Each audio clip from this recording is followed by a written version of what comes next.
so high everyone good morning सबैजनालाई be good morning उठ्नु ल अब हेभ अ नाइस डे आज राम्रो दिनहरूमा राम्रो राम्रो काम गर्नु ल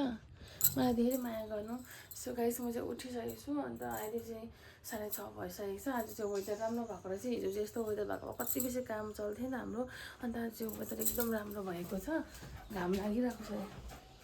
हेर्दै ए आज घाम लाग्ने रहेछ मस्त हो देख्नुभयो होला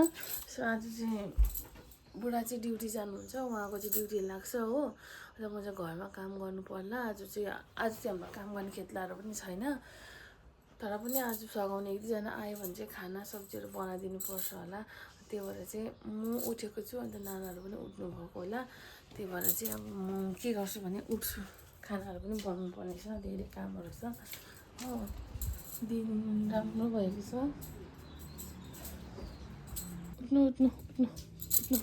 छन् हामी यहाँ बाउमा राख्नु यहाँ बाउमा तपाईँसँग तपाईँको बाउमा सुत्नु पाउँदाखेरि चाहिँ कति खुसी बढी भएर सुतिबस्छ भन्छ अरूले बुढाले त्यसो भन्छ बिहानै उठ्नुपर्छ बढी भएर उठेर चियाहरू बनाउनुपर्छ नभए चाहिँ मान्छेले के साह्रो सुतेको भन्छ भन्दै थिएन त्यस्तो भन्छ कहिले भन्छ बढी भएर छिटो उठ्नुपर्छ अरे त्यस्तो हुँदैन छिटो म चाहिँ त्यस्तो गर्दिनँ होइन बढी भएर छिटो उठ्नुपर्छ भाषा गर्नुपर्छ भन्छ तर त्यस्तो होइन नि अन्त म चाहिँ यताउता काम गर्छु बुढा चाहिँ उठेर खानाहरू बनाउनु हुन्छ नि मैले पकाउनु पर्दैन नि देख्यो सबै बिले गर्नुहुन्छ नि त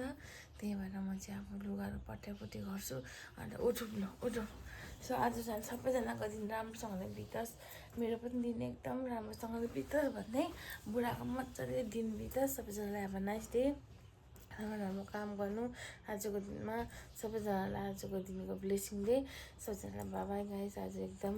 म भिडियो गरेर लगाउनेवाला छु आज हाम्रो सेकेन्ड डे हो बिहाको सो त्यही भएर चाहिँ आज के काम हुन्छ म तपाईँलाई देखाउँछु है अहिलेको लागि यति नै bye stay tuned for next vlog by